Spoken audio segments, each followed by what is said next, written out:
دوستو، ترکمانستان کے سابق صدر سفر مراد نیازوف، جنہیں ترکمان باشی یعنی ترکمانوں کا باپ کہا جاتا تھا، انہوں نے ملک کے دارالحکومت اشک آباد کے عین مرکز میں اپنا ایک سنہری مجسمہ بنوایا۔ بظاہر یہ بات ایک عام لگتی ہے، لیکن اس مجسمے کی حقیقت نہایت حیران کن تھی، کیونکہ یہ خالص سونے سے تیار کیا گیا تھا۔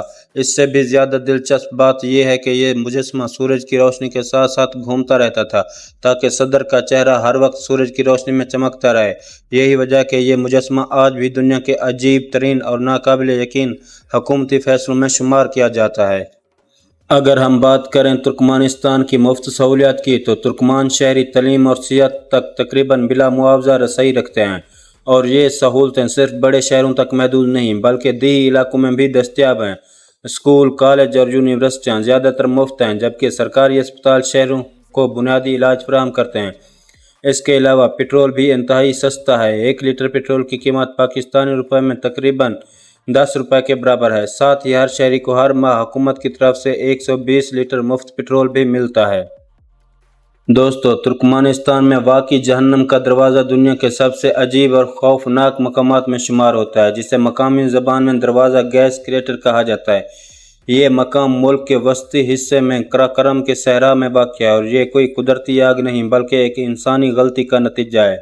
سن 1971 میں سوویت دور کے ماہرین یہاں قدرتی گیس کی تلاش کر رہے تھے کہ اچانک زمین بیٹھ گئی اور ایک بہت بڑا گڑھا بن گیا، جس کا قطر تقریباً 70 میٹر اور گہرائی 30 میٹر ہے۔ اس گڑھے سے زہریلی گیس نکلنے لگی تو ماہرین نے یہ سوچ کر آگ لگا دی کہ گیس چند دنوں میں ختم ہو جائے گی، مگر حیران کن بات یہ ہے کہ یہ آگ آج تک جل رہی ہے، اور اسی وجہ سے اسے جہنم کا دروازہ کہا جانے لگا۔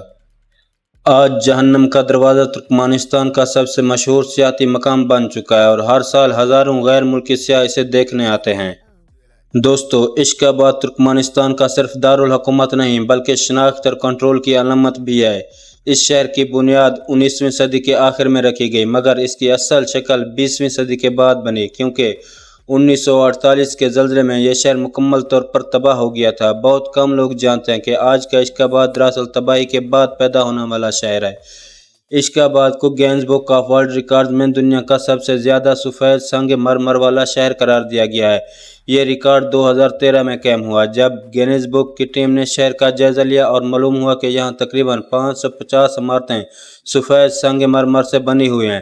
یہ خاص سنگ مرمر اٹلی سے منگوایا گیا تھا۔ شہر کی سرکاری عمارتیں، یادگاریں، پارک اور حتیٰ کہ سڑکوں کے کنارے کی دیواریں بھی سنگ مرمر سے مزین ہیں۔ رات کے وقت جب شہر روشنیوں میں نہایا ہوتا ہے تو ایسا محسوس ہوتا ہے جیسے آپ کسی خواب یا جادوئی دنیا میں چل رہے ہوں۔ لیکن دوستو، اس شہر کا ایک دوسرا چہرہ بھی ہے، اور وہ ہے اس کی خاموشی۔ یہ شہر باہر سے جلتا خوبصورت نظر آتا ہے، اندر سے کہیں زیادہ خاموش بھی ہے۔ اشک آباد کی سڑکیں اکثر بہت خالی نظر آتی ہیں، نہ لمبی قطاریں، نہ رش اور نہ شور شرابہ۔ اس کی سب سے بڑی وجہ حکومتی پابندیاں ہیں۔ ترکمانستان میں عوامی سرگرمیوں اور نقل و حرکت پر سخت کنٹرول ہے۔ لوگوں کو زیادہ باہر گھومنے یا غیر ضروری طور پر شہر میں جمع ہونے کی اجازت نہیں ہوتی۔ دوستو، اقالٹے کے گھوڑا ترکمانستان کی سب سے منفرد اور مشہور گھوڑوں کی نسل ہے، اور آج بھی ملک کی قومی شناخت اور فخر کا حصہ سمجھی جاتی ہے۔ یہ گھوڑے اپنی رفتار اور خوبصورتی کی وجہ سے پوری دنیا میں مشہور ہیں۔ ان کی تصاویر نوٹوں، ٹکٹوں اور سرکاری علامتوں پر بھی بنی ہوتی ہے۔ ہر سال ترکمانستان میں نیشنل ہارس ڈے منایا جاتا ہے، جس میں ان گھوڑوں کی نمائش اور دوڑیں کرائی جاتی ہیں۔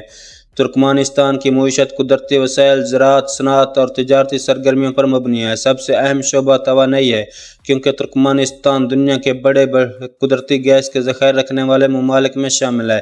تیل، گیس اور توانائی کی صنعت ملکی معیشت کا سب سے بڑا حصہ فراہم کرتی ہے۔ ترکمانستان کی تاریخ صرف ایک ملک کی داستان نہیں بلکہ وسطی ایشیا کی تہذیب، سلطنتوں اور ثقافتی میل جول کی زندہ تصویر ہے۔ ہزاروں سال پہلے یہ زمین قدیم انسانی بستیوں کا مرکز تھی۔ مرو اور کونیا، ارگن جیسے شہر قدیم سلطنتوں اور تجارتی راستوں کا حصہ رہے۔ 11ویں صدی میں سلجوقی سلطنت نے اس علاقے پر قبضہ کیا، جبکہ 19ویں صدی میں روسی سلطنت نے ترکمانستان کو اپنے کنٹرول میں لے لیا۔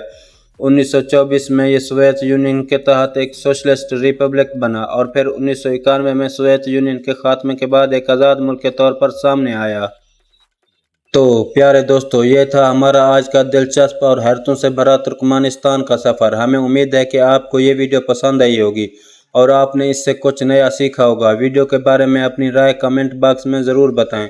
اگر ویڈیو اچھی لگی ہو تو لائک کریں، دوستوں کے ساتھ شیئر کریں اور چینل کو سبسکرائب کرنا نہ بھولیں۔ ملتے ہیں ایک نئی ویڈیو میں، تب تک کے لیے اللہ حافظ۔